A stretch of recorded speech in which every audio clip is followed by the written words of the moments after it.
Bienvenue au podcast Liberté d'être présenté par Eros et compagnie qui vous offre un code promo de 15% de rabais avec le code Liberté15 pour magasiner en ligne sur leur site qui est erosetcompagnie.com. Ils sont là depuis le début, vous les connaissez. Allez jeter un œil aux produits. Aujourd'hui, j'ai la chance de m'entourer de deux beaux hommes pertinents, intelligents, vulnérables, bienveillants, tout ça. Manu Lemire, coach, entrepreneur, auteur, et Mike Baudouin, humoriste, papa et chroniqueur à la maison. À la maison, oui. À la radio, pardon. C'était vraiment une discussion le fun. En fait, Manu puis Mike, je pense que c'est deux buddies, deux amis dans la vie. Fait que c'était friendly. Puis j'avais envie de, évidemment, prendre l'expertise de Manu étant un coach. Il est déjà venu sur le podcast. J'avais vraiment beaucoup aimé. Je trouve qu'il est ultra pertinent. C'est lui qui m'avait dit, je venais avec mon ami Mike. J'étais comme, mais why not? J'ai jamais reçu d'humoriste. J'étais vraiment contente de pouvoir le découvrir. On a parlé de la pression qu'on se met sur les épaules. Je pense que ça va parler à beaucoup de gens. Moi, c'est quelque chose que j'ai réalisé récemment, que je me mettais énormément de pression sur les épaules. Puis on a parlé de justement pourquoi on fait ça, comment se libérer de ça, c'est quoi les causes, comment on peut apprendre aussi à se libérer du jugement, puis à toucher vraiment notre vérité. Fait que bref, une discussion vraiment cocasse, je pense que ça va vous faire réfléchir. Et ben sur ce, je vous souhaite évidemment une bonne écoute. Je veux repluguer mes partenaires. Gucci, qui est là depuis le début, si vous voulez découvrir leurs produits avec le code Myriam10. Sur ce, je vous souhaite une bonne écoute et je vous rappelle de partager, de commenter, de venir m'écrire en DM parce que c'est ça ma paye, puis j'adore connecter avec vous. C'est ça, c'est mon petit dada. Fait que bonne écoute!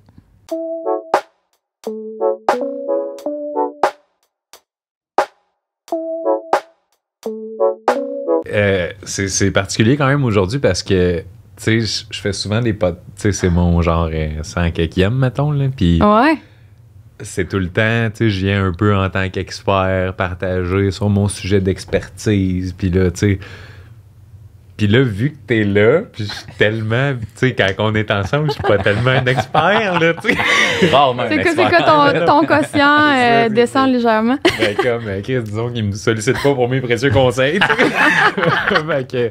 Fait que c'est ça, l'axe, je sens que comme, je vais peut-être avoir un petit, OK, ça va être plus smooth, là, plus fun, plus drôle. C'est sûr qu'avec une casquette et un toupette qui sort, tu peux pas être super professionnel. Ben non, mais c'est sûr qu'en même temps, tu sais, avant chaque début de phrase, je disais, mais prenez vraiment pas ça pour acquis. Tu sais, ça, je suis comme disclaimer absolu. Ah, fait que vous êtes proches dans la vie. Dans le sens, ben, c'est pas longtemps qu'on se connaît. En plus, ça fait même pas un an. Ça fait même pas un an. C'est vrai, on célèbre notre premier anniversaire en septembre. Sais-tu qu'on dit comment on s'est rencontrés? On l'a dit plein de fois, je pense. On s'est je sais pas, ça l'a dit plein de fois. J'ai vu la peur dans ses yeux. Oui, on peut le partager certainement. Tout se partage. Non, j'étais comme... danseuse? Non. Non, mais à la base... C'est moi la danseuse. Je pense que c'est Manu qui a commencé à me suivre sur les réseaux sociaux, sur Instagram. Puis, parce que je fais du très bon contenu, mais... Je savais même pas qu'il y avait Internet. Tu l'inspirais. Puis, j'ai vu qu'il me suivait, puis là, j'ai checké ses affaires, puis j'ai commencé à le suivre aussi, puis ça restait comme ça. Puis, à un moment donné, j'anime au bordel à Montréal, qui était, je pense, dans l'été passé, en fait. Là. Puis, du crowd work, puis je fais du crowd work, puis je jase avec, puis je pose des questions, puis je me rends compte, en y parlant, que je sais c'est qui, parce que je suis sur les réseaux sociaux, puis il me suit. Fait que, tu sais, puis j'ai un extrait de ça, là, d'ailleurs, mais fait qu'on s'est jasé un petit peu après. Après le spectacle, on s'est rejasé une autre fois. Il est venu voir mon 60 minutes aussi au bordel à un moment donné, dans l'automne, je pense que je faisais ça, au début septembre. Puis lui, il venait de se séparer. Puis on triple les deux sur le basket. Fait qu'il me dit, on va-tu voir les Raptors à Montréal? Moi, je pouvais pas. Mais je dis, on va-tu à Toronto? Fait que on s'était jamais vu à part ces fois-là au bordel. On avait été déjeuner. Première fois, premier contact à un resto déjeuner dans le Vieux-Port. C'est cool, hein? Ouais. Puis on s'était dit, hey, go, moi j'ai réservé l'Airbnb, j'avais acheté les billets, tout. On était allé en avion, on s'était jamais vu, puis on a fait. Ben voyons. Je me rappelle ta première story que t'as faite avec moi, t'as dit, ouais, je viens d'aller déjeuner avec un gars bizarre, puis là tu me filmes, je suis comme. Ouais. Je te suis dans la rue, là. Ouais, on avait filmé une couple d'affaires, mais ça a super bien été, on a bien bondé rapidement, on s'est revu une couple de fois après, puis c'est devenu un bon chum. Fait qu'on se voit un peu moins ce temps-ci, parce qu'on était dans le jus les deux, mais on garde contact, puis on se force à se voir pour c'est important. pas laisser les amitiés quitter. Puis, Non, C'est rendu mon meilleur ami. Si Louis-Pierre est à l'écoute, ça veut rien dire. C'est juste comme... Fait que, on va parler de votre vie sentimentale. Ouais, je sais, j'ai fait comme à semblant qu'on allait parler de santé mentale, mais non. C'est ça. on a ton ex, Manu. Oui, c'est ça. Oh, ça serait bon. Fait que t'es rendu célibataire, Manu? Non. OK. Non. C'est Non, pas j'ai- pour moi que je pose la question, mais j'ai eu quelqu'un DM qui était comme... Ouais. Les gens t'ont écrit en privé pour te dire que je t'ai rendu... Là, il m'a dit, est-ce qu'il est aussi beau en vrai que... Puis je serais curieux de savoir la réponse. Ben, je suis comme, il utilise pas Photoshop, donc il est semblable à ses stories. C'est tellement politiquement correct, j'adore ça. Mais non, je suis pas célibataire. Ben, en fait, c'est diffusé quand, ça? T'as-tu peur que ça... Ça change? Non. Oui, c'est ça. Tout est enregistré. Fuck my life, man. Ça va être dans quelques semaines. Là. Je devrais être encore en couple. OK, on te le souhaite. Hey, je sais pas ça, moi. Mais c'est pour ça qu'il faut aller dîner. Ça en passe, les affaires. Ma nouvelle blonde, c'est mon ex-blonde, mais pas l'ex à laquelle tu faisais, à moins que tu faisais référence à... Ouais. En tout cas. En ce moment, je sors avec ma blonde. OK. Ouais, c'est ça qu'il faut savoir pour... Bon, Ok, ben, tu vois, Sur ça- un prochain épisode, on va parler de vos vies sentimentales. Mais, ben, merci d'être là, les boys. Plaisir. C'est vraiment plaisir. Êtes-vous bien à l'aise de parler de santé mentale? Ben, je sais, Manu, tu parles quand même beaucoup de ton expertise, mais...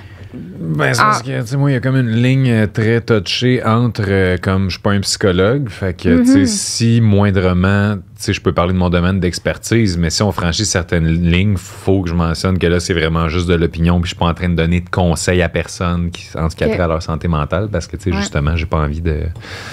Ben, juste d'overpass sur une ligne qui est pas mon truc, là. Moi, j'ai aucune expertise, donc tout est de l'opinion. C'est ça, il y a Non, personne mais- qui va s'attendre à ce que Non. tu dises quelque chose. Moi, je parle juste de moi. Si ça s'applique à toi, tu le fais. Sinon, m'en Ouais. calisse. Si quelqu'un a le malheur d'appliquer un des conseils à Mike aujourd'hui, c'est sûr, dans 2 semaines, ça devient mon client. Là, parce qu'il est C'est comme, bon, vous êtes... Faut que tu m'aides, je comprends pas. Ah, t'es l'entrée de mon funnel. C'est Là.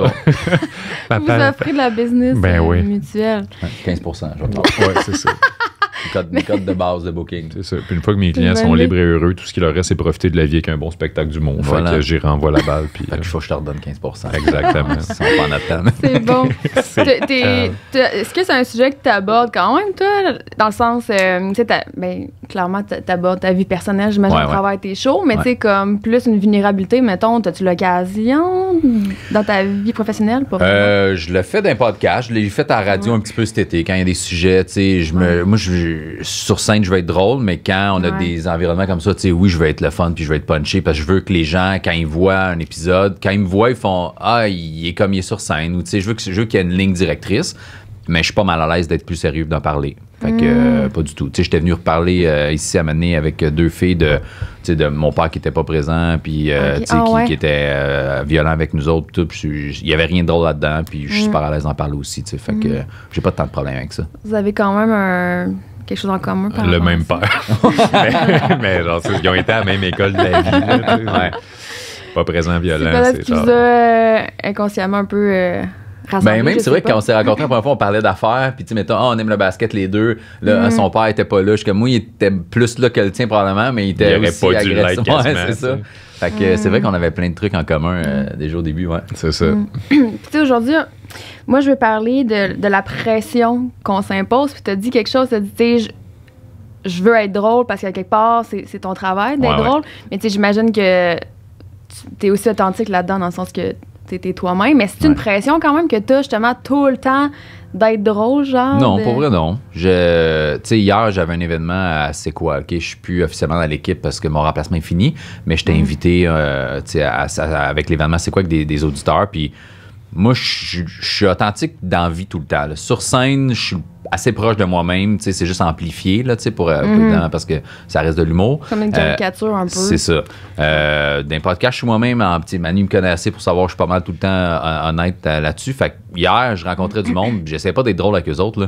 Je veux Dans qu'il ta vie fasse. personnelle, Ben maintenant, non, c'est ça. En fait, hey, on t'aimait à la radio, jase avec, puis j'ai reçu des messages le matin. Hey, t'es super cool, mon gars, merci, c'était le fun. Tu sais, fait que moi, c'est juste ça, puis ça me va. Là. J'ai pas besoin de puncher puis de les faire rire à chaque fois. Ouais, c'est ça. Je veux qu'ils aiment la personne que je suis, parce que je suis comme ça. S'ils m'aiment pas, ils m'aiment pas, puis ça finit là. Tu sais. Fait que- J'imagine que ça peut être brûlant. Ça amène d'avoir l'impression de devoir jouer un personnage un peu pour cultiver une image. Tu sais, je sais pas si c'est un peu dans ton cas à toi, tu sais, de sentir la pression de devoir être admirable d'une certaine façon, tu sais, de comme l'idée par l'exemple par rapport à ce que tu fais.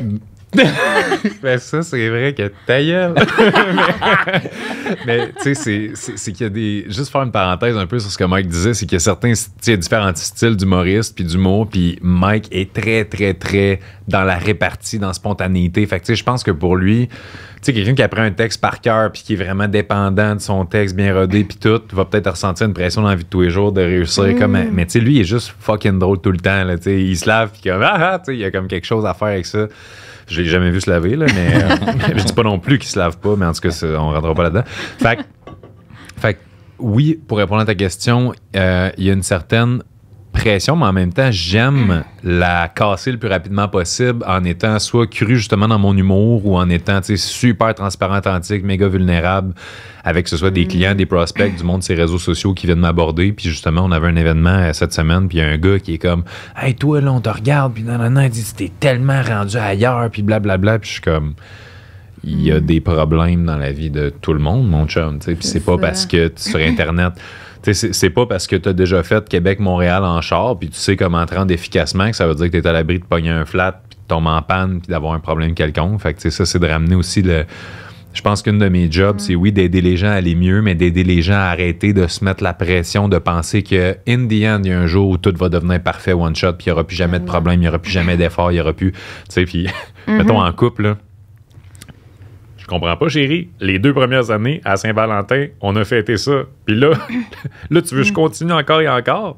Tu sais, il y a de l'entretien à faire dans chaque domaine, puis la santé mentale, même principe. Tu peux pas juste espérer. Je comprends pas, j'ai lu les 10 livres sur le bonheur. Pourquoi je suis pas heureux pour toujours? Tu sais, c'est comme au gym. Tu sais, c'est pas, j'ai eu une très bonne année au gym, enfin, je peux arrêter de m'entraîner puis être good. Dans aucun domaine, on le sait que c'est pas de même. On le sait qu'il n'y a pas de end goal. Fait que pourquoi, au niveau mindset, on se dirait, je suis censé être cette personne-là qui est au-dessus de tout? Ça existe pas, là. Mais c'est ça que j'aime, en fait, c'est que du développement personnel ou whatever, c'est que t'as pas le choix d'essayer d'enjoy le process parce qu'il y en a pas. Tu sais, jamais que tu vas arriver genre, tiens, je la coche. Tu sais, la petite coche de comme dopamine. La là, meilleure version de soi-même. C'est done. Ouais, c'est ça, je l'ai atteint.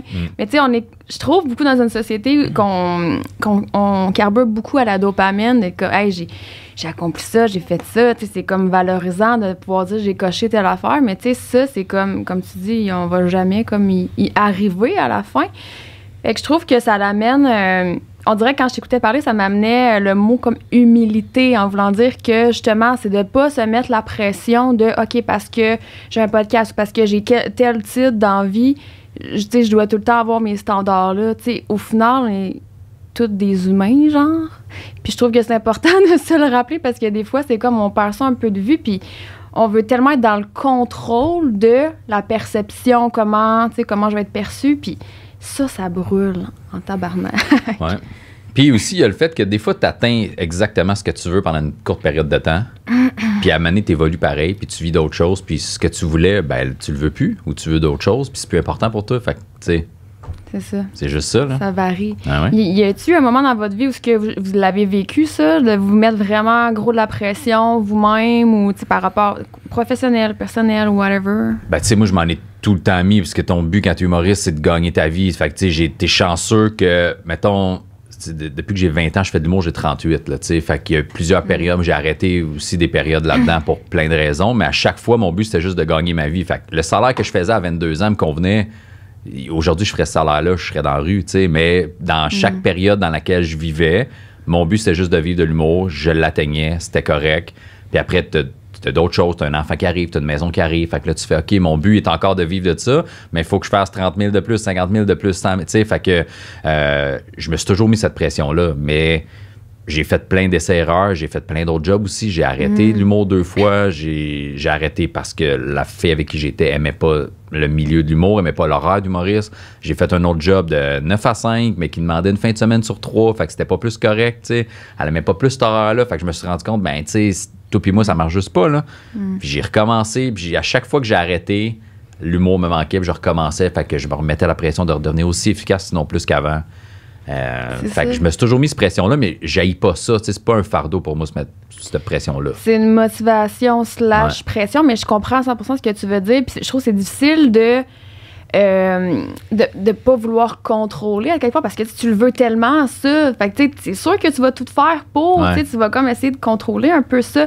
Mais je veux t'entendre là-dessus par ce sujet-là. L'importance de lâcher prise sur le résultat parce qu'à quelque part, à quel point qu'on a le contrôle de ça va-tu marcher, ça va-tu fonctionner. Je pense que tu peux tout faire pour vouloir que t'investir pleinement à faire les bonnes actions, mais au final, t'as pas le contrôle sur les gens, comment ils vont percevoir ça. Fait que c'est difficile de lâcher prise sur ce qu'on peut pas contrôler quand on a comme un objectif qui nous tient tellement à cœur. Ben, mon Dieu, j'aurais genre 4 heures à faire là-dessus. Let's go.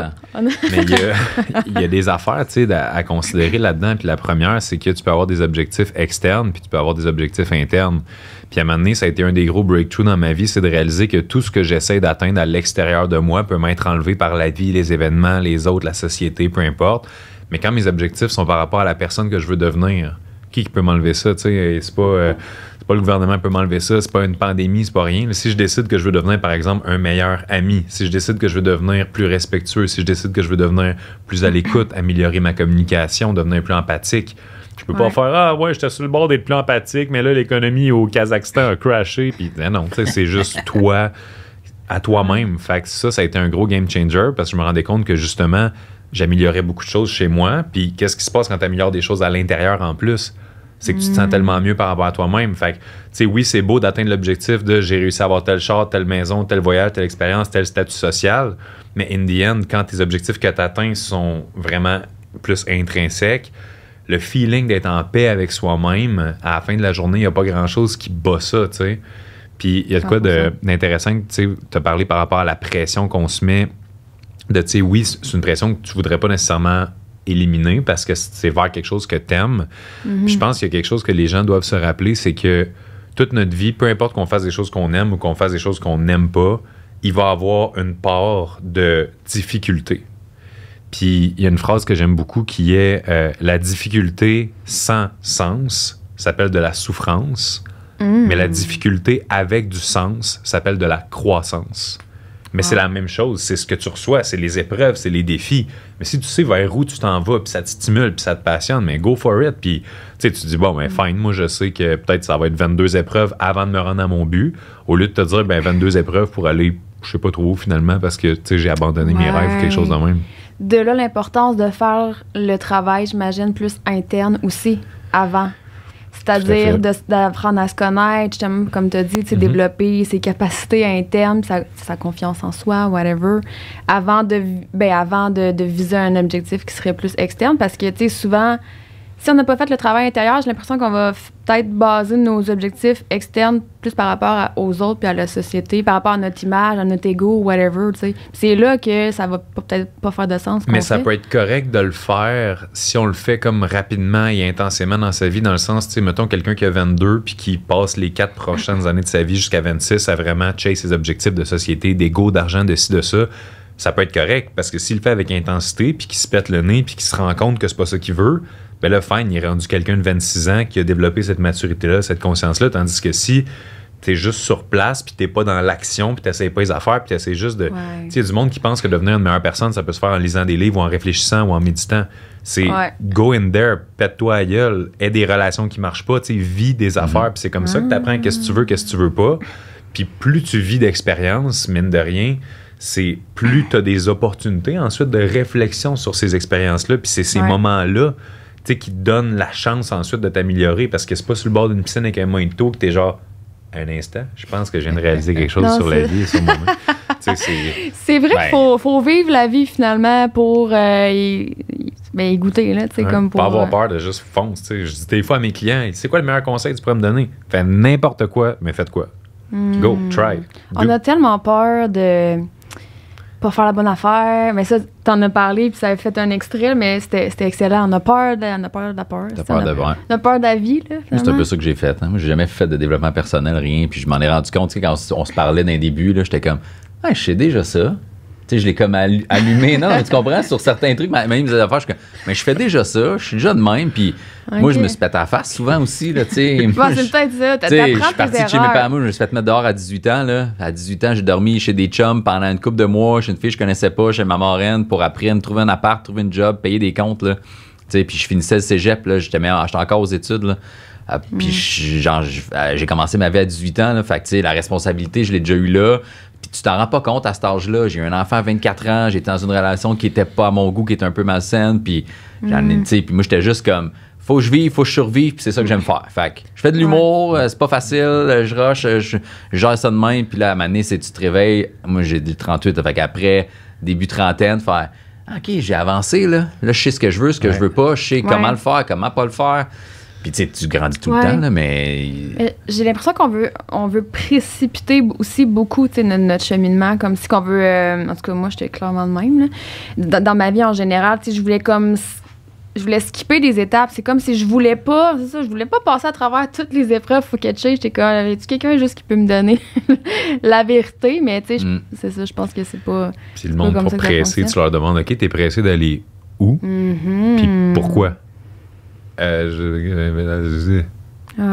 Pourquoi, dans le fond? Ouais. Moi, c'est la réponse que j'aime le plus donner, mettons, là, c'est du monde qui ont peur de faire des trucs qu'ils aiment vraiment parce qu'ils, mettons, sont dans une job bien stable, puis assez payante à leur goût, avec un fonds de pension. Puis, tu sais, moi, j'ai rien de ça. Là. Moi, il faut que je mette mon argent de côté, puis j'y pense parce que je travaille autonome, tu sais. Puis moi, mon père est mort à 58, sa sœur est morte à 59, j'ai une cousine qui est décédée à 20 ans. Tu sais, tout le monde meurt jeune chez nous, là. Fait que il y avait mon père était dans l'armée, là. Il y avait un esti de salaire, puis un gros fonds de pension, puis une maison payée, puis un beau plan de retraite, puis il en a jamais profité. Il était post-traumatique les 2 dernières années de sa vie. Il est mort du cancer en même pas un an.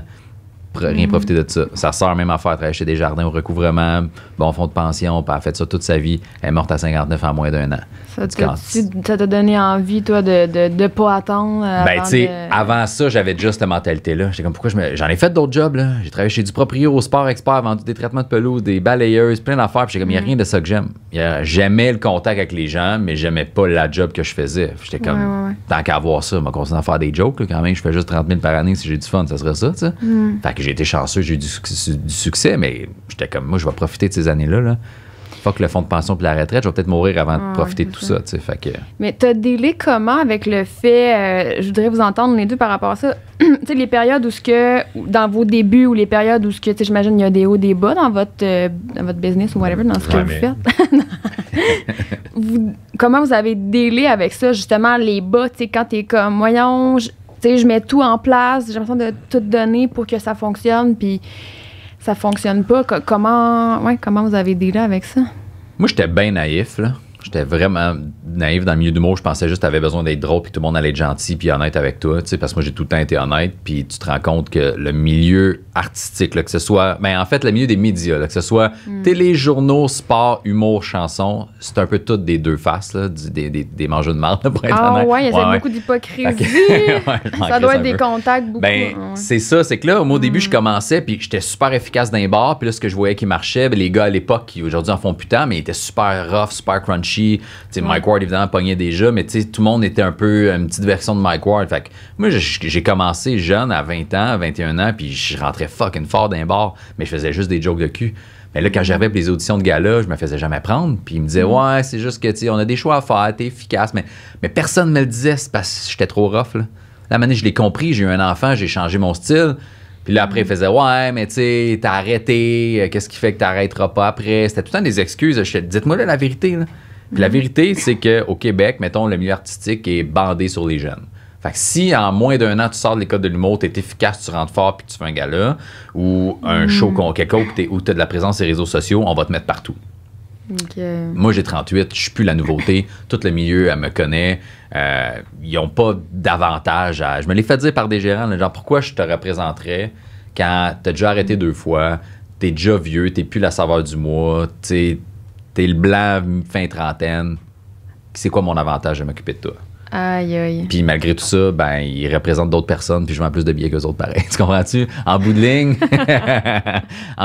je m'en ai foutu, puis j'ai fait, je vais faire mes affaires pareil, mais je me suis pété à la face souvent. Mais ça, on avait été honnête avec moi au début, qu'on m'avait dit, nous, là, le milieu, c'est qu'on mise là-dessus. La nouveauté, la jeunesse, faut que tu sois clean, faut que tu plaises à un plus grand nombre de personnes possible, tout ça. Hey, je me serais switché de bord rapidement, puis tu sais, aujourd'hui, je me suis pas nécessairement adouci, je suis moi-même, je suis honnête, mais j'ai essayé longtemps de si trouver la solution, puis personne t'adonne, puis personne n'est honnête avec toi, puis tu te fais dire t'es bon, lâche pas, c'est bon ce que tu fais, tu vas réussir à m'amener. Puis en arrière, ils font comme non, il est trop crunchy, il est rendu trop vieux, ça marchera pas, il ressemble à lui, fuck off. Mais en même temps, ce cheminement-là, le fait que tu t'es jamais dénaturé, dans le sens que non.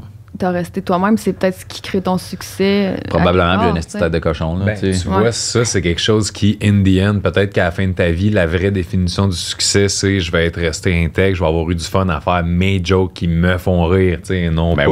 D'essayer de fitter dans justement qu'est-ce qui... Tu sais, qu'est-ce qui... j'ai passé sur un gars-là avec du matériel que je trouve correct parce qu'il est OK pour le... T'sais. Ben, tu sais, j'ai fait ça avec la radio cet été. On m'a engagé à C'est quoi, là, puis j'ai fait... Moi, c'est pas vrai, je vais m'adoucir pour la radio. J'avais un contrat de 2 mois, de 10 semaines.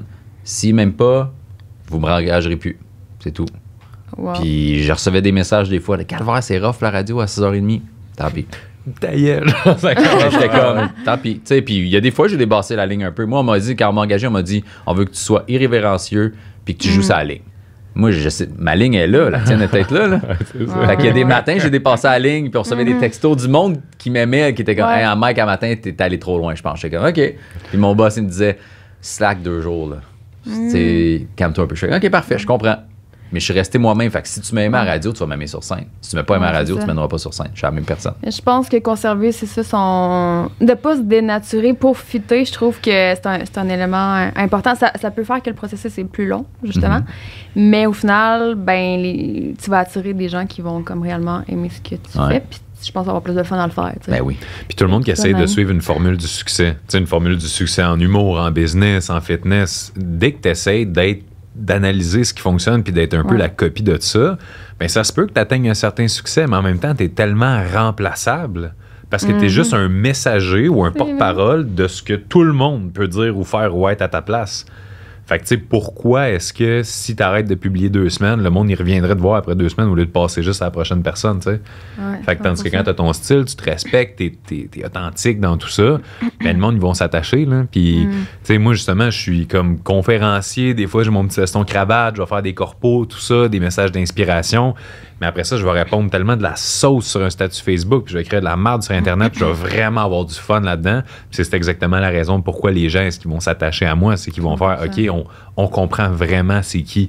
On n'a pas juste l'impression que c'est un porte-parole de certains messages, puis qu'avant de publier, il ouvre ses biscuits chinois, puis il est comme, bon, parfait, je vais dire ça aujourd'hui. Non, ça vient vraiment des trips. Puis des fois, moi aussi, là, je joue avec une ligne que, le monde proche de moi sont comme, hey, ça, là, t'es sûr que comme tu veux le laisser. Ça te confronte-tu quand tu reçois des messages de même de ton entourage qui disait, t'es sûr, tu te fais un peu comme challenger par rapport à qui t'es au final, parce que t'es authentique. Fait que comment tu reçois ça, ce genre de commentaires-là? Ben, je te dirais que il faut en prendre, puis il faut en laisser. Parce que si on faisait juste comme hey, moi je suis authentique, non, ben c'est un peu l'équivalent de dire hey, regarde, j'ai à partir de quel âge, mettons, t'es assez hot tout court pour être authentique puis plus changer. Parce que dans le fond, ton être à l'écoute des commentaires constructifs. Tu peux être authentique puis avoir de l'ouverture d'esprit quand même, être authentique, tu sais, comme quand Mike se faisait être un peu dépassé à la ligne, il fait pas genre ta gueule, je suis authentique. Il va faire OK, c'est intéressant, pourquoi? OK, parfait, je comprends. Puis là, s'il voit que ça fait du sens, il va effectivement peut-être adapter quelque chose parce que make sense. Mais si ça me dénature, ou tu sais, si quelqu'un me disait hey, Manu, t'es dans un domaine un peu sérieux, genre fais-moi une blague, il n'y a aucune chance que j'écoute ce genre de commentaires-là. Mais si quelqu'un me dit ah, tu sais, le tel style de message que tu as partagé, ben ça sert ni ton côté humoristique, ni ton côté inspirationnel. Puis là, je vais faire c'est vrai que c'est un peu trop dans ma tête, cette gag-là. Genre, tu sais, il y a 1% de ma crowd qui l'a compris. Même moi, j'ai de la misère à comprendre ma joke. Je vais peut-être l'enlever, là. Ouais. Non, je comprends qu'est-ce que ça veut dire. C'est important d'avoir une ouverture, justement, quand le commentaire est constructif. Mais j'ai l'impression que souvent, c'est les messages qu'on peut recevoir, c'est parce que les gens ont peur, parce qu'on sort un petit peu de la norme, tu sais, de l'étiquette, si on peut dire, parce que justement, bon, on s'attend qu'un humoriste, c'est comme ça, ou tu sais, un conférencier, que justement, tu sais, ça fera pas de joke ou whatever.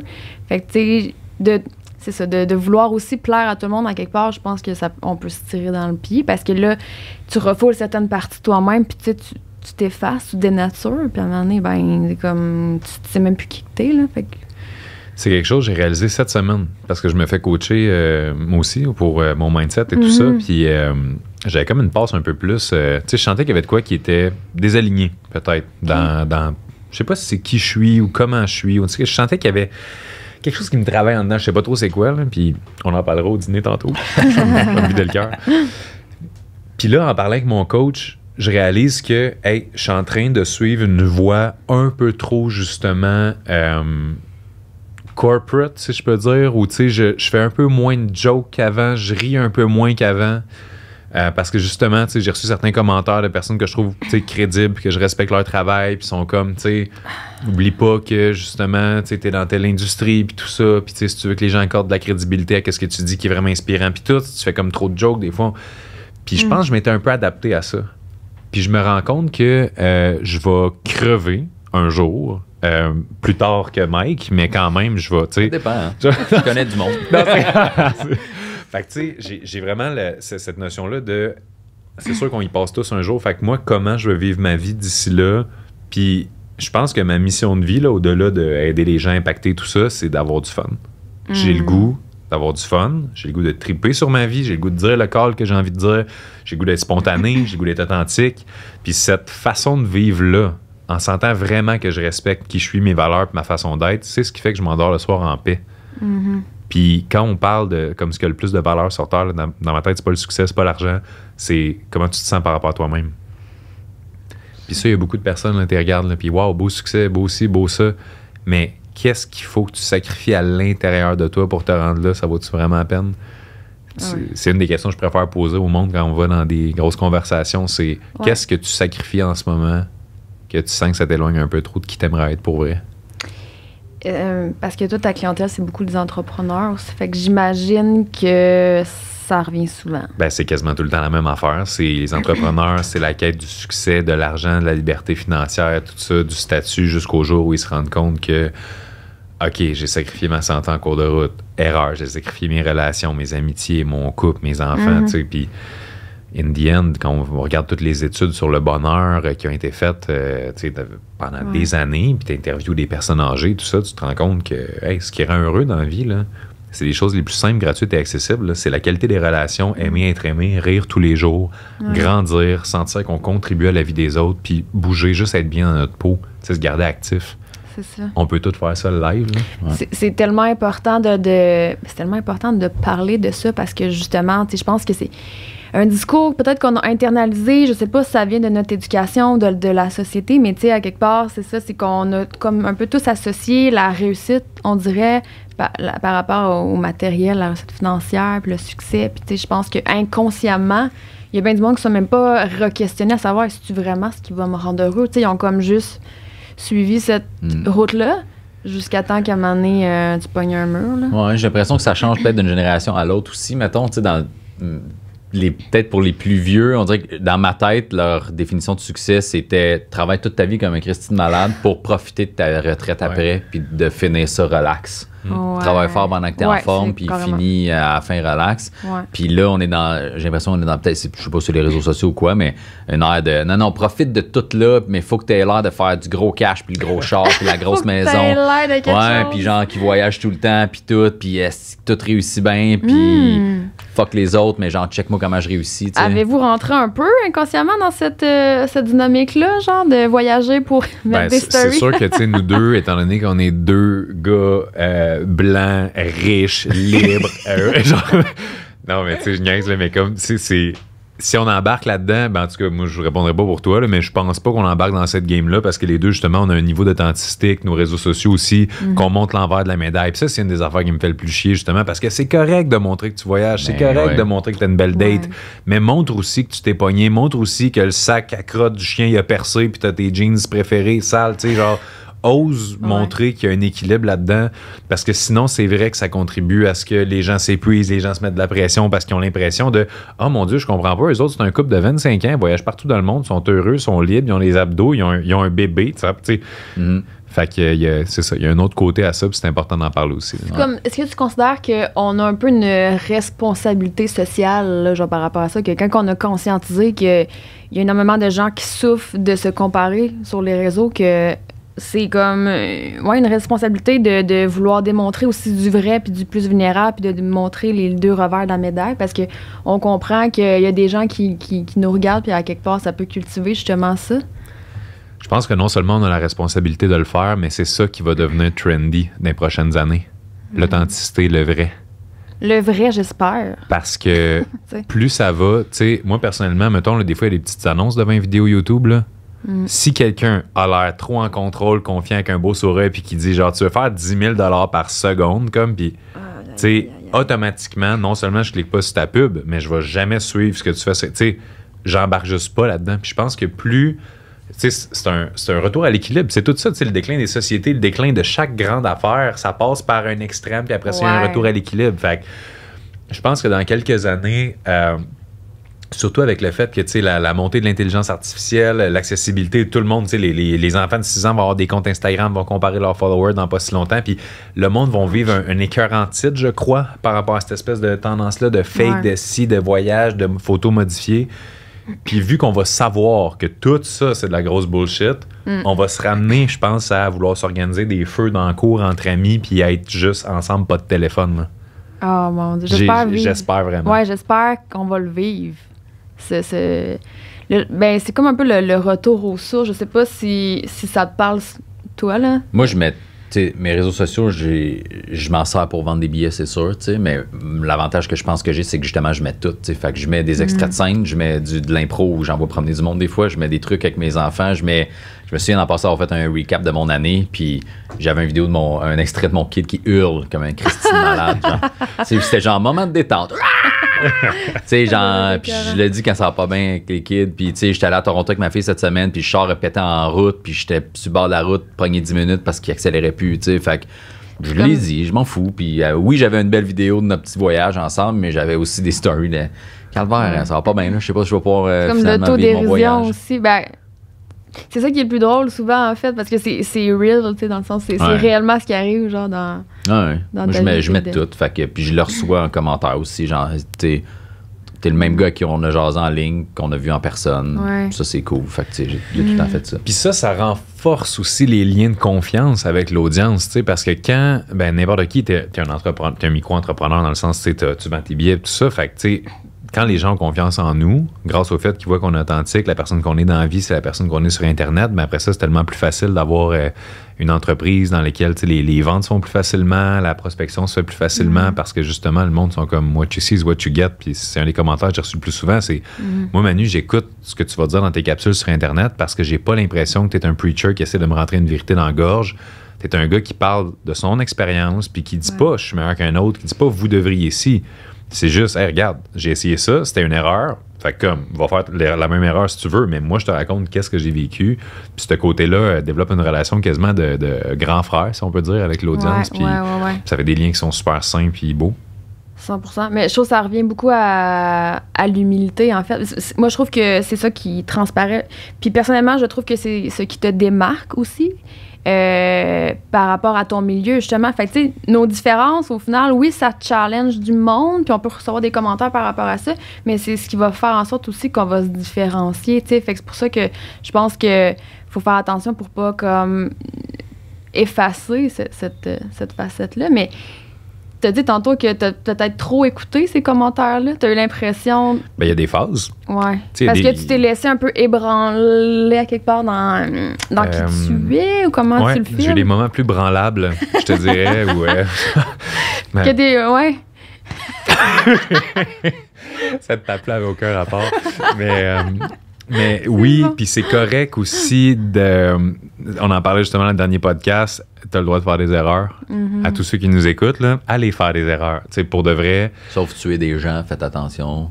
Les erreurs illégales qui mènent à une peine d'emprisonnement à perpétuité sont à éviter le plus possible, mais encore là, vous êtes libre. Fait que plus on va s'autoriser à faire des erreurs, plus on va... Mais ça revient à la cancel culture, ça revient à tellement d'affaires, tu sais, puis plus on s'autorise à faire des erreurs, puis plus en tant que société, on accepte que les gens autour de nous ne sont pas parfaits, les gens autour de nous vont dire des choses qui nous blessent, vont faire des choses qui nous blessent parce que c'est les êtres humains dans un processus d'apprentissage de devenir une meilleure version d'eux-mêmes. Tu ne peux pas t'attendre à ce qu'un enfant de 14 ans soit la meilleure version de lui-même et le reste jusqu'à 75. Pour qu'il devienne cette personne-là, il doit passer par des expériences, des essais, des erreurs. Mais si on ne s'autorise plus à faire nos expériences parce qu'on a trop peur de faire des erreurs, on ne s'autorise plus à recevoir la croissance qui est associée à ça. Puis c'est là que ça devient grave puis dangereux. Parce qu'au final, qu'est-ce qui se passe? C'est pas qu'on a une société qui va mieux, c'est qu'on a une société qui fake mieux d'aller bien, mais pendant ce temps-là, personne ne travaille pour vrai puis tout le monde reste des mardes. Non, mais comme... Vous comprenez ce que je veux dire? Totalement. Tu sais, c'est un segment à réécouter, mais comme faut s'autoriser à être upfront, devant caméra, devant tout le monde, la version pas parfaite de nous autres, parce que c'est juste de même qu'on peut grandir. C'est fou la pression qu'on peut se mettre par rapport à ça, de tu sais, je vais pas dire de quoi de travers, je vais pas avoir, whatever, perdre mes mots. Tu sais, c'est comme... tu peux te créer là, plein là, de petites pressions et de petites peurs là, incroyables là, qui fait que t'es même plus en train de vivre le moment, là, parce que t'es juste en train de... Je vais-tu être correct? Tu sais, c'est ça, je vais-tu faire une erreur? C'est tellement, tellement lourd, mais ça revient au fait que ce que je disais tantôt, de comme se rappeler qu'on est des humains, genre, au bout de la ligne. Puis si on n'a pas cette... tu sais, si on est tellement exigeant envers nous qu'on se permet pas ces erreurs-là, comme tu dis, ça fait en sorte qu'on projette ça inévitablement chez les autres, là, tu sais. Et le pire, c'est que souvent, quand on s'autorise pas à faire des erreurs, on commence à refouler une espèce de colère par rapport à une amertume, tout ça. Et le problème, c'est qu'on devient encore plus intolérant des erreurs des autres parce que quand quelqu'un fait une erreur, c'est qu'il s'est autorisé à essayer quelque chose. Puis si nous, on s'autorise même pas ça, là, on devient fâché automatiquement après ceux qui osent être, qui osent essayer, qui osent explorer. Puis c'est là que tout le monde, après ça, tu sais, quand t'as comme 20 personnes réprimées, frustrées, qui aimeraient donc avoir essayé de faire leur road trip comme toi, mais là, ils te voient faire une erreur dans ton road trip, ils sont comme, t'es un esti de cave, puis tout. Ouais. Parce qu'il y a une partie d'eux qui aurait aimé ça, la faire, cette erreur-là, peut-être, la tester, tu sais. Puis c'est sûr, il y a des choses qui nous font peur, il y a des choses qu'on se dit, hey, je m'en vais-tu là, je veux dire, parce qu'on est comme, tu sais, il y a des choses que la société nous le dit d'avance, quasiment que c'est une erreur. Mais sinon, on comprend pas pourquoi c'est une erreur. Tu sais, moi, j'ai toujours accepté d'être le gars cave dans la classe qui fait excusez-moi, mais comme j'ai rien compris. Puis, tu sais, que ce soit... permis aux autres de poser des questions. Probablement, il y en avait plein qui n'avaient pas compris au final, puis qui n'osaient pas le poser. C'est ça. Puis là, à cette heure, on dirait que tout le monde pense que souvent, la façon dont on s'exprime sur les réseaux sociaux, c'est « Hey, moi, j'ai la vérité, toi, t'as pas la vérité. » Puis l'autre personne pense la même chose. Fait que c'est même plus des débats qui amènent à une ouverture puis une croissance. C'est juste des conflits d'idées, confrontations. Puis le monde, ils repartent chacun avec la même idée qu'il y avait avant, mais plus en crise parce qu'ils se sont pognés avec quelqu'un d'autre. Moi, j'adore me faire dire « Hey, Manu, ce que tu penses, c'est une erreur, je crois, pour X, Y, Z raison. » Parce que vu que j'ai pas la prétention à la vérité, ça, je le dis upfront à tout le monde. Tout ce que j'ai dit aujourd'hui, vous avez le droit de le contester, puis je vais être heureux d'apprendre pourquoi vous n'êtes pas d'accord, dans le but peut-être de grandir de ça. Peut-être je vais garder mon point, puis je vais rester aligné sur ce que je pensais. Mais je suis très ouvert au fait que je peux changer d'idée, tu sais. Comment tu as développé ça? Parce que, tu sais, j'ai l'impression qu'il faut mettre son ego puis son orgueil de côté pour s'ouvrir à comme, hey, t'as raison, dans le fond, peut-être que c'était maladroit comment je l'ai dit, ou tu sais, whatever. Ça implique quand même de... ça dépend comment l'autre personne te le dit aussi. Hein. Ben ouais. Il y a une différence entre t'es un esti d'épais, c'est pas vrai ce que tu dis, puis hey, je suis pas certain parce que... Fait de nommer les choses de façon constructive, puis bien, quand tu le sens, quand c'est bienveillant aussi, là, j'imagine. Je pense que qu'est-ce qui m'a aidé aussi à arrêter d'avoir peur de dire la mauvaise affaire, faire la mauvaise affaire, c'est quand je me suis rendu compte, à un moment donné, j'étais rendu comme autour de 2016 avec des centaines de milliers de personnes sur les réseaux sociaux, ça écrivait de partout, j'avais des messages, puis je me rendais compte que le même propos, la même action peut me faire valoir les plus beaux compliments autant que les plus gros flots de haine. Puis là, j'ai fait, OK, il n'y a pas de... Ça n'existe pas la bonne affaire.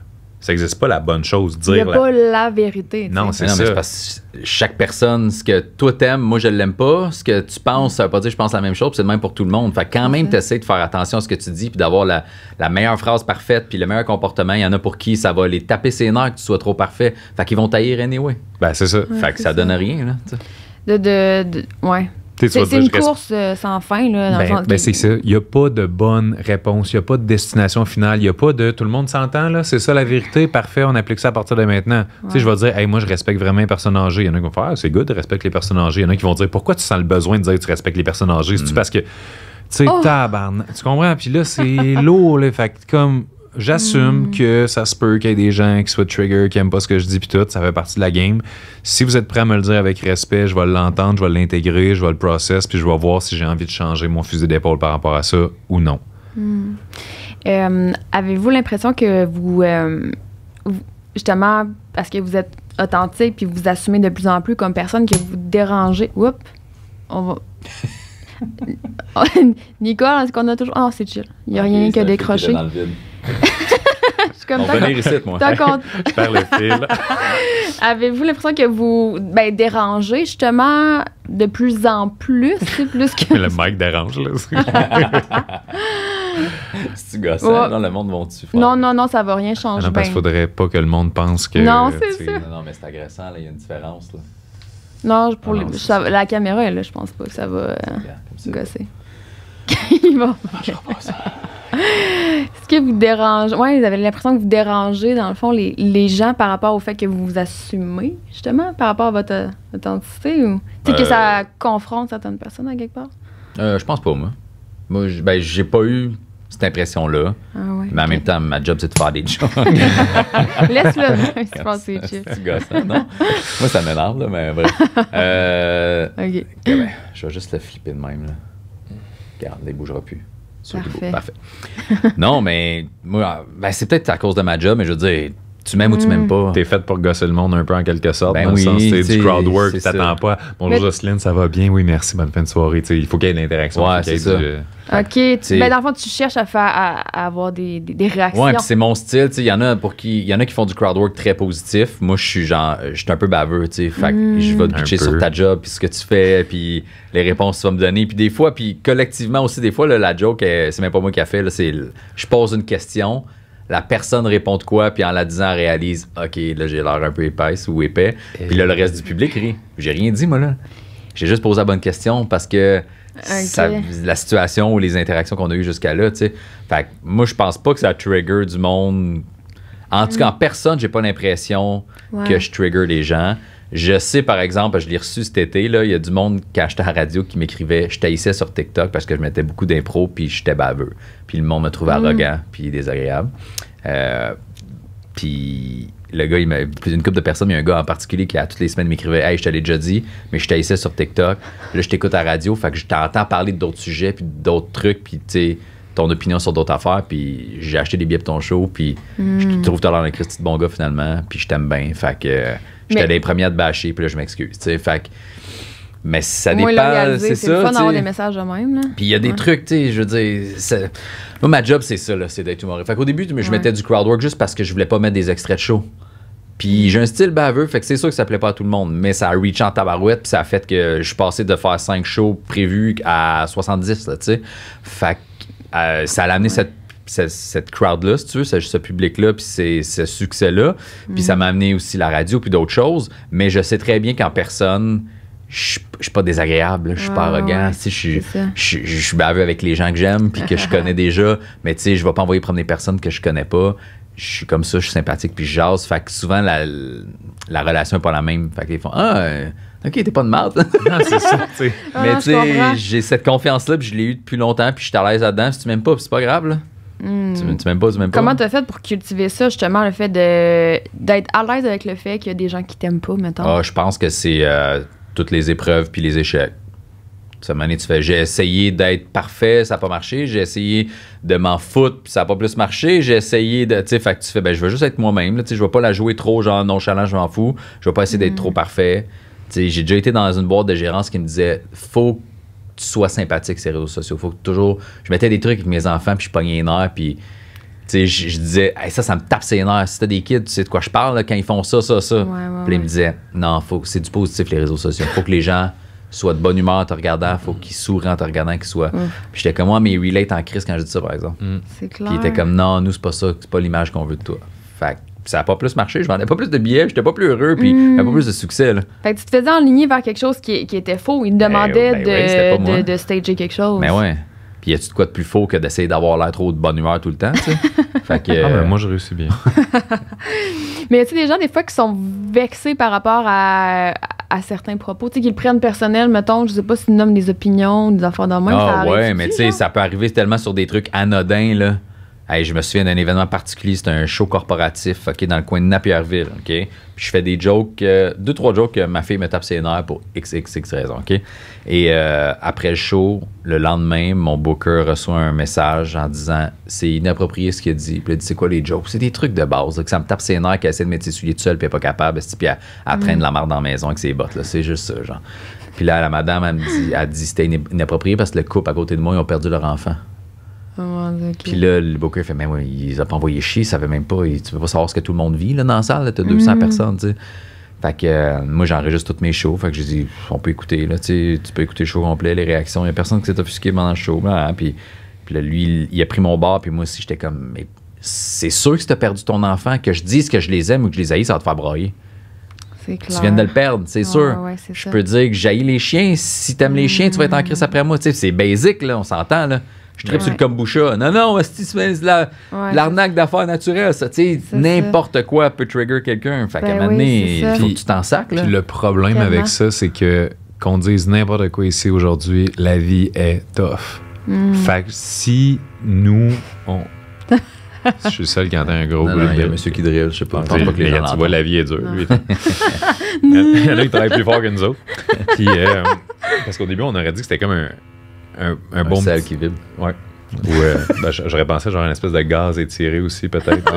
Okay, c'est peut-être pas tout de la même manière. Ça se dit pas, Manu. Non, c'est ça.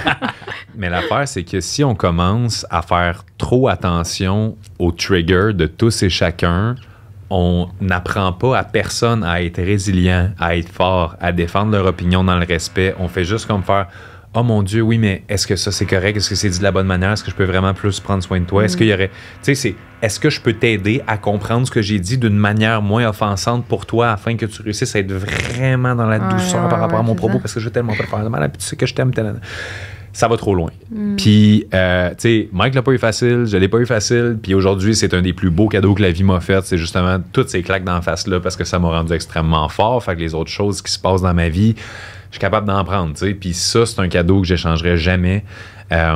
Puis il faut qu'à un moment donné, il y ait une couple de monde qui step up puis qui en parle tous ensemble en même temps pour que ça ait vraiment de l'impact, de dire, on peut-tu faire comme attention à pas devenir trop fragile? Ouais. Par rapport à ça. Puis tu sais, il y a une différence entre insulter des gens puis faire des jokes ou parler d'un truc qui est sensible. Et là, la différence, tu sais. Ouais. Mais j'aimerais ça t'entendre, Manu, par rapport justement au trigger, tu sais. Si moi, mettons, tu dis quelque chose, puis là, justement, bon, ça me trigger. Dans le fond, c'est un reflet par rapport à comment moi je le perçois ou dans le fond, c'est juste ça me concerne juste moi et non toi nécessairement. Là. Ben, c'est ça que je veux dire. Exactement. Puis l'affaire, c'est que quand tu dis dès que je trigger, c'est parce que la personne en face de moi a fait ou dit quelque chose de pas correct, mais que tu commences pas à regarder de l'intérieur. Ben, ça veut dire que n'importe quand dans le futur que le même trigger va arriver, tu vas avoir la même réaction, tu vas être encore victime de ce trigger-là. Mais quand tu commences à regarder de l'intérieur, c'est quoi ma responsabilité par rapport à mes réactions? Bien là, tu peux faire le chemin de croissance personnelle puis de développement requis pour être capable de ne plus être affecté de la même manière. Tu sais, c'est le même principe que si, mettons, la première personne qui m'a dit « t'es lettre » au primaire, j'avais fait « un instant, tu n'as pas le droit de me dire ça ». Puis là, on avait fait en sorte qu'ils disent plus jamais « t'es lettre » ou quelque chose. OK, peut-être que ce petit gars-là, il le dit plus. Mais moi, quand je me refais dire « t'es lettre » l'année prochaine par un autre petit gars, je le vis encore aussi difficilement, j'ai encore autant de la misère. Puis finalement, toute ma vie, j'ai essayé de comme repousser les sources de difficultés, de douleurs, de triggers, justement, au lieu d'apprendre à devenir une personne qui est moins affectée par ça. Puis on parle pas de réprimer les émotions puis de faire « ah, ça me fait rien », mais on parle de se donner des outils. C'est pas pour rien là, qu'il y a autant de livres de croissance personnelle puis de coach puis ci puis ça, c'est parce que c'est un chemin qui est important. Là, devenir une meilleure version de soi-même, c'est pas un terme cool puis cute qu'on fait pour avoir des likes sur les réseaux sociaux. On le fait d'abord pour soi, pour arrêter de se sentir tellement victime. Puis c'est la raison pourquoi j'ai commencé à faire ce que je fais dans la vie dès l'âge de 17 ans. Je me sentais tellement victime. Je trouvais que c'était pas juste que les autres ont de l'argent, moi je suis pauvre. C'est pas juste que les gens aient un père, moi le mien était violent, tout ça. C'est pas juste que si, c'est pas juste que ça. Mais à un moment donné, moi je grandissais là-dedans dans cette mentalité-là de victime puis de c'est pas juste. Est-ce que j'aimais ma vie? Non. Est-ce que j'aimais qui j'étais? Non. Est-ce que j'aimais mes perspectives pour mon avenir? Pas du tout.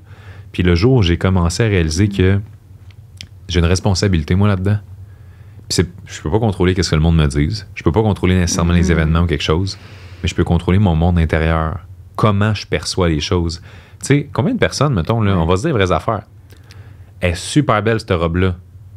Ben voyons. Ça veut dire que mes jeans hier, tu les trouvais pas beaux? Ben non, c'est pas ça que ça veut moi, dire. J'étais cette personne-là. Honnêtement, j'étais ultra susceptible. Ah ouais. Ah ouais. Ah ouais. Puis comment t'as fait pour diminuer ça? Ben, c'est vraiment un... Ben, je suis gossante avec ce mot-là, mais je vais en reparler. Je pense que c'est vraiment l'humilité, là, sérieux, parce que moi, j'étais dans un orgueil épouvantable. Beaucoup dans mon ego, puis c'était beaucoup par rapport à qu'est-ce que j'ai l'air. Puis c'est comme si je me permettais pas justement de faire des erreurs, tout ça, mais ça venait du fait que j'étais pas vraiment bien avec moi. Tu sais, il y avait comme une souffrance plus interne que j'avais pas conscientisée. Fait que tu sais, c'est un gros travail de faire un voyage intérieur justement, puis d'aller voir des blessures, puis de m'apprivoiser finalement, là, tu sais, d'aller voir tout ce qui se passe là, puis OK, pourquoi j'ai cette relation avec moi-même, tu sais, pourquoi je suis autant exigeante, pourquoi je suis autant dure. Puis c'est ça, je pense que l'humilité, pour moi, ça a vraiment été comme un déclic que j'ai comme catché dans les 6 derniers mois avec une formation avec Paul Simard, qui est un psychologue. J'étais comme, voir que c'était ça, genre, la réponse, d'être comme... Parce que c'est comme si je le prenais tellement mal parce que je me donnais pas le droit à l'erreur, justement. Fait que c'était comme, ben là, tu sais, une petite critique constructive au travail. Non, moi, c'était... tu sais, je ripostais, là, je n'accepte... C'est pas parce que je pensais que j'étais parfaite, mais c'est parce que ça m'affectait trop aussi. C'est que je prenais ça comme la vérité aussi, tu sais. Je prenais ça comme la vérité. Fait que là, tout de suite, bon, mon système nerveux était dérégulé. Ben, il y avait bien des affaires qui marchaient pas, là, finalement. Mais, tu sais, j'étais en réaction, finalement. Au lieu de, comme, me déposer puis être comme, OK, ça, c'est sa perception. Ça l'affecte pas ma valeur. Je vais, comme, prendre du temps pour méditer, voir est-ce qu'il y a une part de... Y a-t-il quelque chose que j'ai à introspecter par rapport à ça? Puis, tu sais, c'est ça. C'est pas parce que je fais une erreur ou que j'ai dit de quoi de travers ou que j'aurais pu faire mieux que ça diminue ma valeur comme être humain. Tu sais, moi, c'était vraiment... c'était à ce point, là. Tu sais, je prenais vraiment les choses... Mais beaucoup de souffrance qui vient de la résistance. Tu sais, dans le fond, là, on se fait dire de quoi, on résiste à ça, on commence à souffrir. On se fait laisser, on résiste à ce qui se passe, on commence à souffrir. On veut telle affaire, finalement, ça arrive pas, on résiste. Tu sais, c'est la vie, là, c'est une de mes phrases préférées qui est tellement banale, c'est ce qui est, est. Comme, une fois que tu acceptes ça, là, tout ce qui a un début va avoir une fin. Là. Fais la paix avec ça, puis ça va bien aller. Tu sais, notre vie est temporaire, des couples, c'est temporaire, des emplois, c'est temporaire. Tu sais, puis même, on peut être ensemble toute notre vie. Oui, mais votre vie est temporaire, donc votre couple aussi. Tu sais, je veux dire, il y a... Tout a une fin, tout se transforme, c'est sans arrêt, on l'apprend en physique secondaire 4, rien ne se perd, rien ne se crée, tout se transforme. Puis c'est de même toute notre vie, fait qu'on peut-tu apprendre à lâcher prise par rapport à cette envie-là de contrôler ce qui se passe, puis juste, tu sais, respirer, être dans le moment, faire des jokes, comme avoir du plaisir, là. Mais totalement, la résistance, je pense que... Ben, c'est normal aussi de la vivre. Là. C'est normal de la vivre. Puis à un moment donné, tu fais ta vie, puis tu files pas un petit bout de temps, puis à un moment donné, tu passes à d'autres choses. Puis c'est normal. Là. C'est normal de pas filer quand tu te fais shooter de la merde ou de te faire donner un commentaire que t'as pas aimé ou quelqu'un qui apprécie pas ce que tu dis ou ce que tu fais ou tu te sépares. C'est normal, mais à un moment donné... Tu peux pas rester dans cet état-là tout le temps. Là, je pense que c'est ça l'importance de la croissance personnelle, c'est que ça va affecter au fil des années, plus tu te développes, plus tu travailles sur toi, ça va affecter la durée et la difficulté de la souffrance. Tu sais, l'intensité et la durée.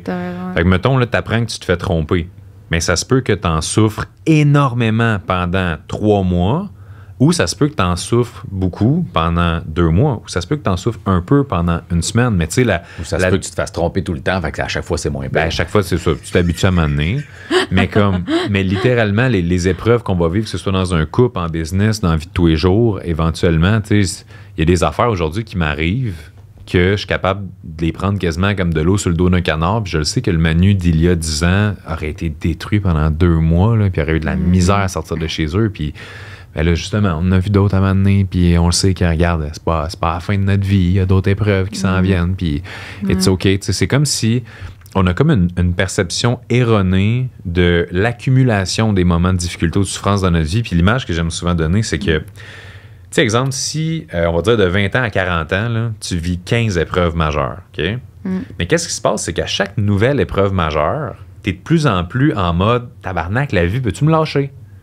Parce que là, c'est comme un autre, puis c'est parce qu'on a cette croyance-là que ça devrait m'amener à être fini. Ouais. On pense On n'a que pas normalisé la souffrance puis les épreuves, dans le fond. Ben, c'est ça. Fait que vu qu'on l'a pas normalisé, on est comme de plus en plus étonné, de plus en plus outré, puis on se dit, je peux-tu bien avoir un calice de break à un moment donné? Tandis que si, tu sais, dès le départ, mettons, le médecin nous donnait à nos parents, puis il disait, hey, ça, là, c'est un bébé de 15 épreuves. Mais qu'est-ce qui se passe? C'est que tu sais qu'il va avoir 15 épreuves majeures. Fait qu'à chaque fois que tu es rendu, tu sais, 10e, 11e, tu es comme, ah ben oui, il m'en reste 4, c'est normal, c'est partie de la game, let's go. Puis à la limite, t'es comme, envoyez-moi donc la 13 puis la 14 one shot, je me sens après, tu sais. Tandis que là, vu qu'on a l'impression qu'à un moment donné, la souffrance devrait cesser, travailler fort, ça devrait cesser, l'incertitude de la vie devrait cesser, on vit de plus en plus difficilement ces choses-là, au lieu de justement être de plus en plus apte à lâcher prise en sachant que ça fait juste partie de la game. Ben, moi, je pense que c'est ça qui fait la différence aussi entre les gens qui réussissent jamais rien dans leur vie puis qui se victimisent toute leur vie. Puis du monde, mettons, comme toi, qui ont vécu des épreuves. Puis tu sais, moi, je donne souvent l'exemple de Geneviève Evrel. Là. J'ai été avec elle un petit bout de temps, là, un petit 6 mois, là, quand je me suis séparé dans ma fille. Puis tu sais, elle a un Christi de bagage, elle aussi. Là, tu sais, elle a vécu dans une piquerie. Puis il y a une personne qui m'a dit de l'inviter, justement. Ouais, mais je connais pas son elle a histoire. un Christi de parcours. Là. OK. Elle a vécu sur des matelas coquilles, là, dans des piqueries, même dans des places de femmes battues, tout seul, de maison en maison. Sa mère qui était... c'est dilodide, là, drogué, son père alcoolique aussi, tu sais, fait que bref. Puis obligé de l'inviter en studio, finalement. Non, ça, c'est un très court résumé, là, mais tu sais, elle a un méchant parcours qu'elle aurait pu devenir prostituée, elle aurait pu se droguer, elle aurait pu, puis la résilience qu'elle a eue, cette fille-là, puis elle a une entreprise, elle a fait je sais pas combien de livres, des émissions télé, elle a sushi à la maison, elle a des restos, elle a des franchises maintenant, je veux dire, je connais pas grand personne qui ont vécu autant de marde qu'elle, qui ont autant de succès aujourd'hui. Mais elle aurait pu virer mal. Elle a fait, moi, je suis pas une victime, là, moi, je vais m'en sortir, là. Puis je connais des gens qui n'ont pas vécu le tiers de ce qu'elle a vécu, puis qui sont comme ça va tout le temps mal, puis je réussis jamais, elle me fait tout le temps mettre dehors de mes jobs, puis pourquoi tout m'arrive à moi, puis t'es comme, hey, décroche, man, passe à d'autres choses, force-toi sur quelque chose, puis pousse, puis essaye des projets, puis arrête de penser de même, mais ça reste en eux autres. T'as-tu un outil, genre, Manu, pour justement apprendre à se responsabiliser? C'est quoi qui nous empêche de le faire? C'est la peur, souvent?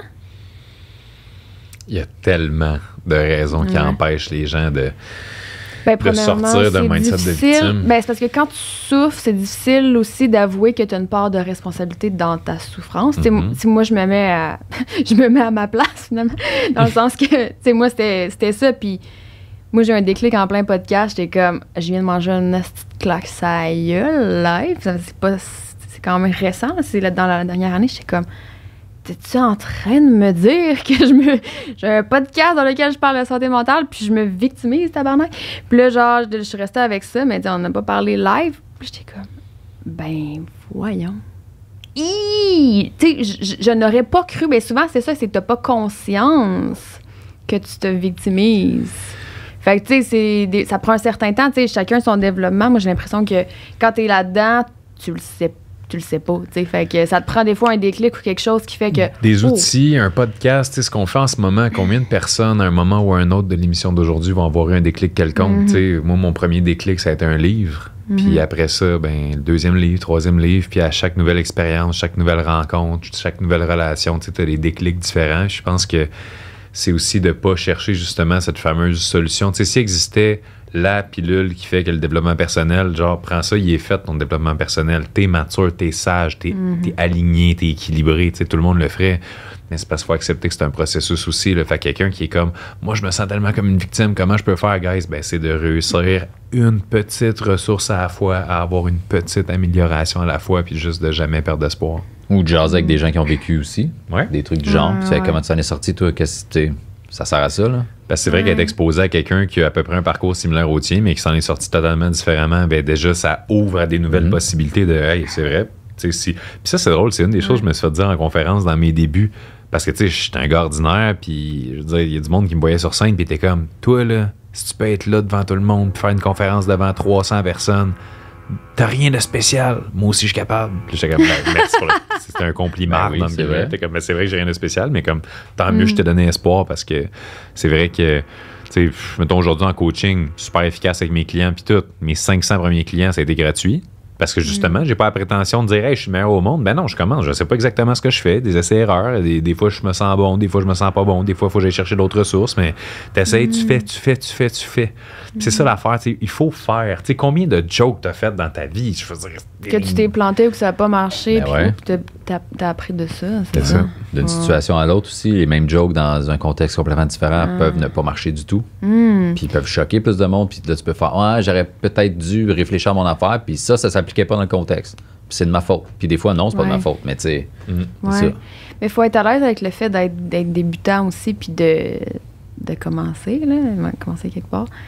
Ça vient ébranler souvent l'ego puis l'orgueil, là, parce que c'est comme, mais on aimerait être bon tout de suite, tu sais. Dans tes débuts, est-ce que tu étais à l'aise avec le fait, justement, que tu débutais, genre? Ou... 1000%. Puis, tu sais, je le dis à tout le monde qui est à l'écoute, ça m'a pris 7 ans avant de rentabiliser ce que je fais.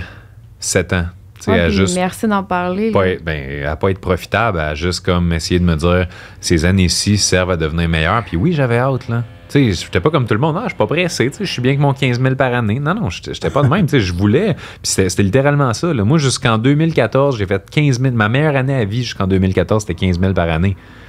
Puis tu sais, pourtant, là, j'essayais de faire du coaching, j'essayais de faire des conférences, j'essayais de me faire connaître, j'essayais de faire des réseaux sociaux. Puis j'essayais.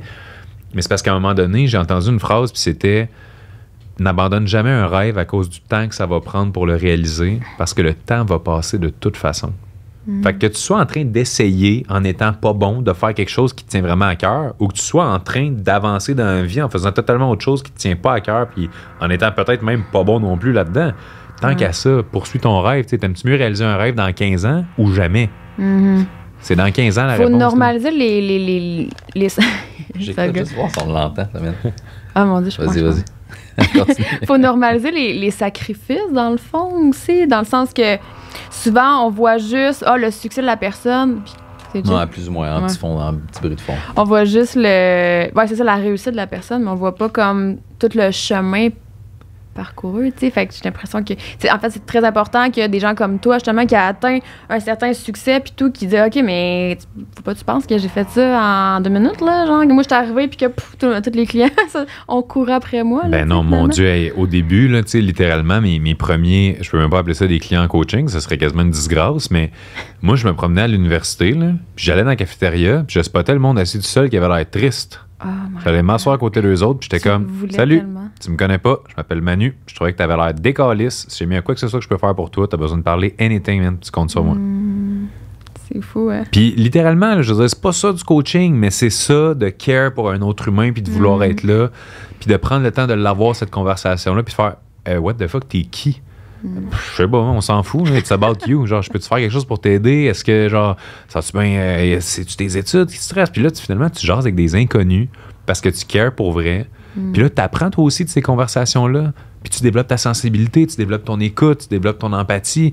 Puis à un moment donné, quand ça fait genre 100 personnes de même que t'être dans une cafétéria nowhere, t'apprends des leçons sur la souffrance globale de qu'est-ce qui unit la peine de chaque personne. Puis la manière d'écrire un article, puis tu le publies sur Internet, sur une page, puis il y a 12 likes, mais il y a 3 personnes là-dessus qui commentent « Hey, wow, merci, ça m'a vraiment aidé. » Puis ça te donne envie de publier le prochain article. Puis moi, ça a commencé comme ça, tu sais, avec des petits articles, des 2 likes, 3 likes. Puis là, je disais « Man, arrête de liker, on voit ton nom. » Tu sais, quand il n'y a pas beaucoup de likes, tu vois qui like. Là. Ouais.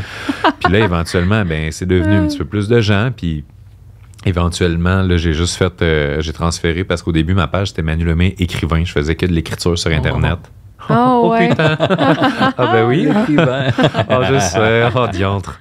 Et là, ensuite de ça, en 2014, j'ai commencé pour la première fois à faire des vidéos sur Internet. Puis c'est là que ça l'a explosé parce qu'à l'époque, il n'y avait personne en 2014 ou presque qui prenait un téléphone puis qui se filmait en selfie pour parler d'un sujet quelconque.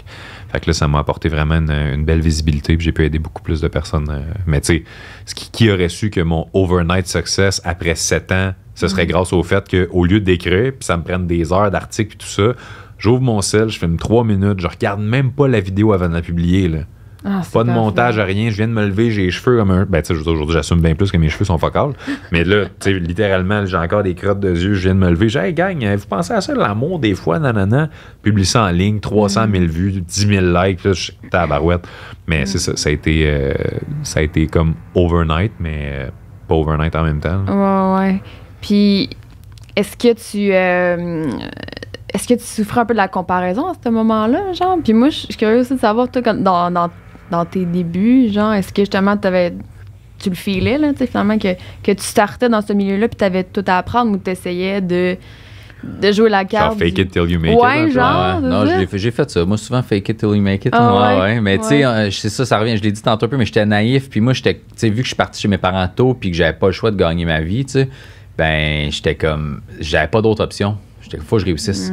Puis, mais j'étais quand même conscient de, hey, à un moment donné, c'est une couple d'années que ça va, je suis capable de gagner ma vie, mais je suis pas connu, puis je fais pas de gala, puis tout. J'étais comme, ben, si je gagne ma vie d'un bar, je suis content.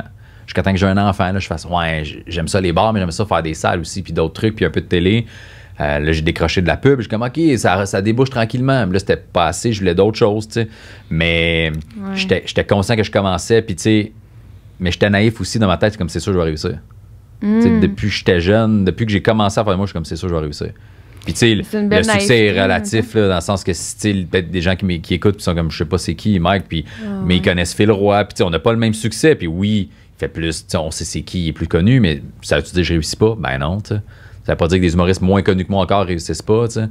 C'est ça la beauté aussi de ce milieu-là, c'est que tu peux très bien gagner ta vie sans être connu pendant des années là.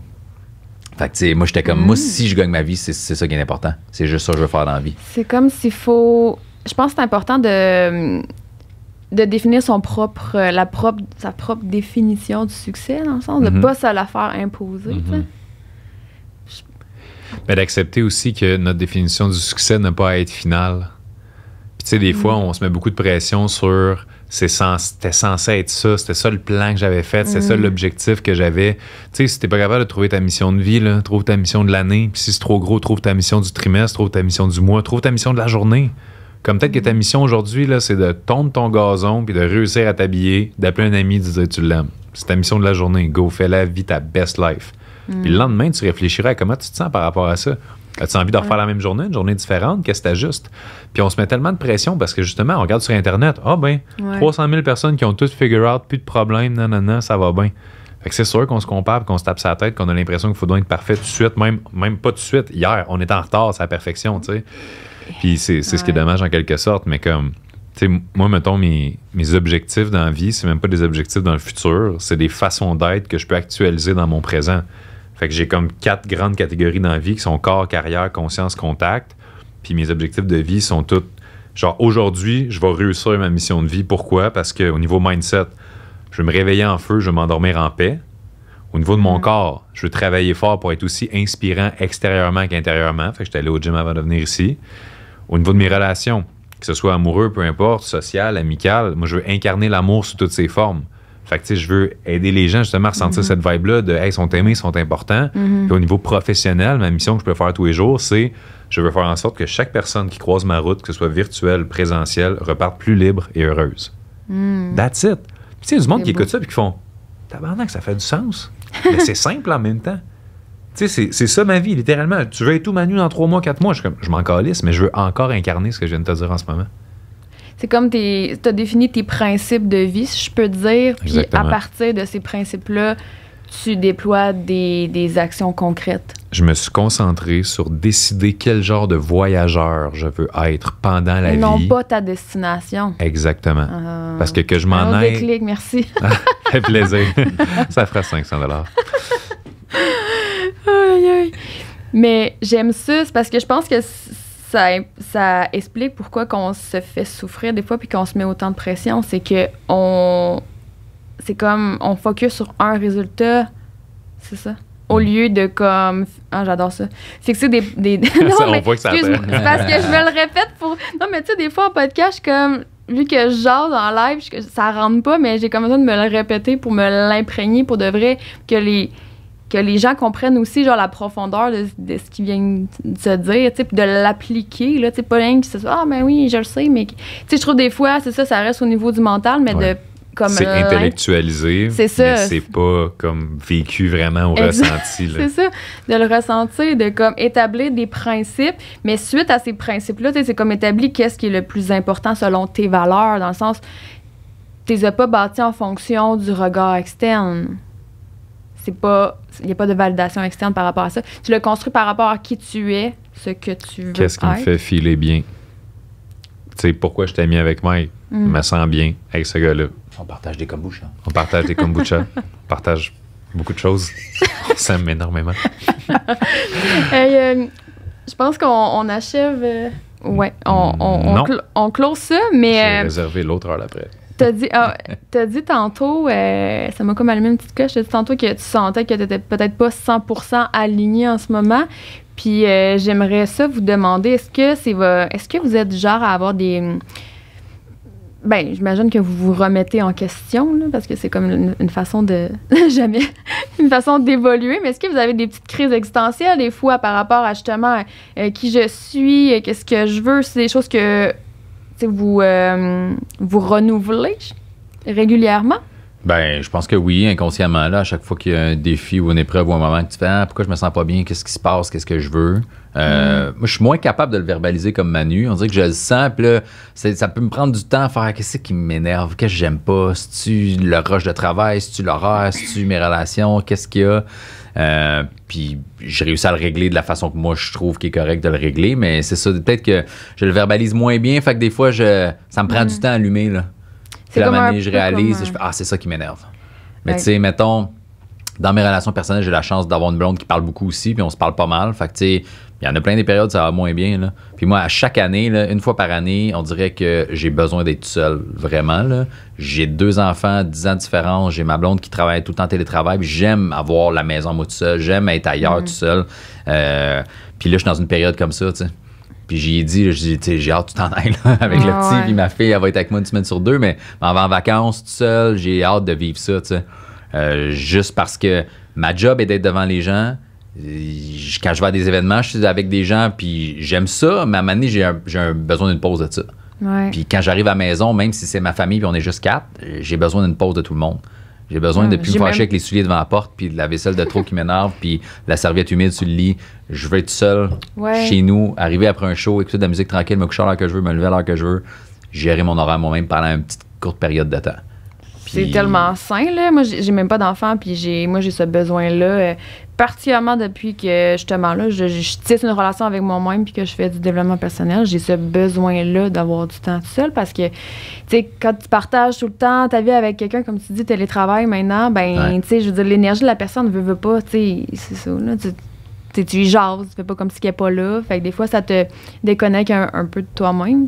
Fait que, tu sais, des fois, tu peux comme accumuler des affaires un peu dans le subconscient, puis justement, ça va repopper, mais que tu aies un moment tout seul, j'imagine. Ouais. Beaucoup. Ouais. Moi, ça me fait bien, ça. Ils sont importants, ces moments-là, tout seul, parce que, tu sais, mine de rien, on n'a pas du tout la même job, mais on a quand même à être devant un public qui s'attend à des choses de notre part. Fait que les gens vont voir Mike parce qu'ils veulent prendre des rires.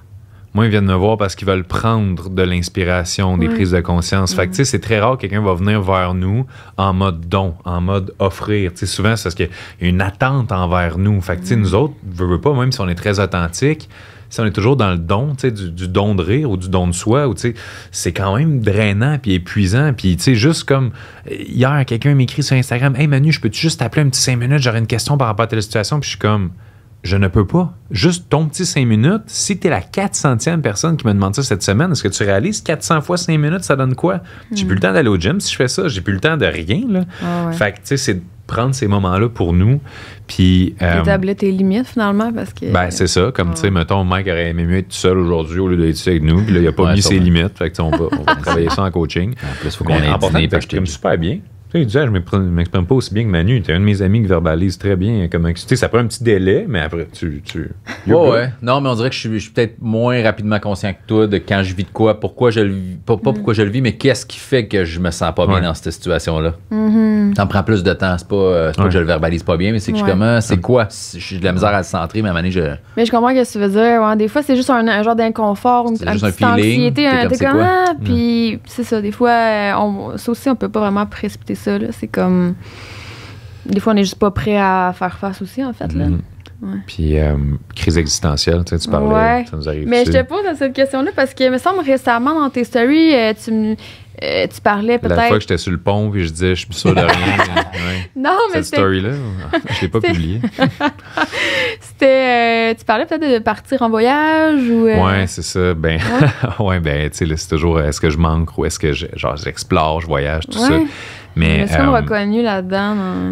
Ben, c'est que moi, mes crises existentielles, tu sais, comme je disais tantôt, j'ai mes 4 mantras par rapport à quel genre de voyageur je veux être dans cette expérience-là, qui est la vie. Mais souvent, là, je vais avoir mes remises en question, c'est de quelle est la meilleure manière ou le moyen le plus efficace de faire ces choses-là. Fait que, tu sais, si je te dis, moi, au niveau professionnel, je veux aider tout le monde qui croise ma route à être plus libre et heureux, ben, je peux me poser la question, comment je peux aider plus de gens à être plus libres et heureux, ou comment les gens que je croise, je peux les aider encore mieux à être plus libre et heureux. Fait que, tu sais, il y a toujours des remises en question par rapport à ça. Je veux incarner l'amour sous toutes ses formes. Comment je peux mieux l'incarner? Comment je peux l'incarner avec encore plus de gens? Comment je peux faire pour améliorer, tu sais, les processus dans la vie de tous les jours? L'entraînement, c'est la même chose. Tu sais, si j'ai envie d'être aussi inspirant extérieurement qu'intérieurement, ben si tu es avec 3 jours semaine, 5 jours semaine, si tu du hiking ou c'est du basket ou c'est de la muscu, fait que, tu sais, il y a toujours des ajustements, puis c'est correct. Puis, tu sais, ça revient en question, on a-tu le droit de faire des erreurs? On a-tu le droit de faire des tests?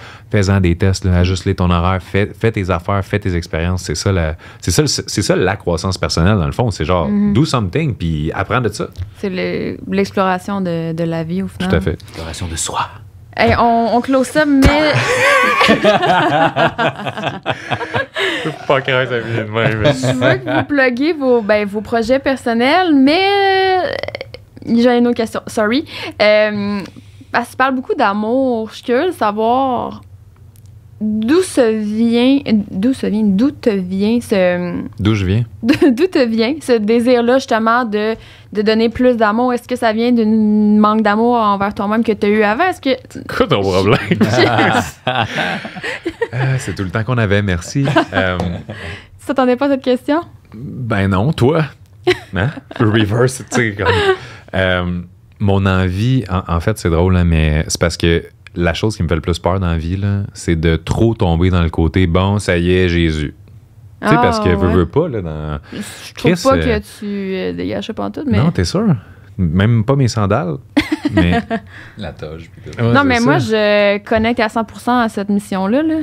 Ben, c'est, tu sais, justement, de dire, OK, aimez-vous les uns les autres. Ouais. De dire, pardonne-leur car ils ne savent pas ce qu'ils font. Tu sais, il y a tellement, tu sais, puis j'ai jamais lu la Bible, mais tu sais, comme les 2 extraits que je viens de dire, c'est sûrement dedans, I guess. En tout cas, c'est associé à ça. Puis je trouve que c'est des beaux messages. Mais il y a comme une ligne dans laquelle je sais que pour réussir à aider la quantité de gens que je veux aider, je dois rester dans un niveau de connexion, d'humour, tu sais, je dois rester accessible dans un sens. Puis je le sais que souvent, le problème, entre guillemets, des gens qui sont bien intentionnés, qui veulent changer le monde, avoir un impact positif, c'est qu'ils s'en vont dans l'extrême spiritualité, qui font qu'ils deviennent inaccessibles pour le commun des mortels. Puis au final, les gens qui pourraient aider, ils peuvent même pas les aider parce qu'ils veulent pas s'identifier à eux. Parce que, tu sais, il y a le step de « Ah, je commence à travailler sur moi, c'est le fun. » Tu sais, je veux dire, je suis capable de connecter avec mon ami humoriste, puis je suis pas là comme... Mike, ce que tu viens de dire, tu n'aurais jamais dû dire. Puis on veut pas créer cette distance-là. Fait que quand je partage des fois des messages de plus comme d'amour, de respect, de bienveillance, de compassion, j'ai, oui, sincèrement peur d'être jugé comme de bon, ça y est, lui, penses-tu qu'il est parfait, penses-tu que c'est le nouveau Jésus, puis nanana. Puis j'ai peur que ça empêche des gens que j'aurais pu aider de pouvoir recevoir cette aide-là parce qu'ils seraient dans le jugement de mon message à première vue. Parce que si quelqu'un prend le temps d'écouter le podcast au complet aujourd'hui, je pense qu'on va connecter, je pense qu'il va savoir qu'il est terre à terre, on a du fun, ça reste accessible. Mais si quelqu'un entend juste la phrase, un petit montage de « Ah, aimez-vous les uns les autres », on fait comme « Bon, ce style-là, non. » Fait que c'est pour répondre à ta question de pourquoi je veux autant propager l'amour puis tout, c'est que l'amour, c'est la solution à tout.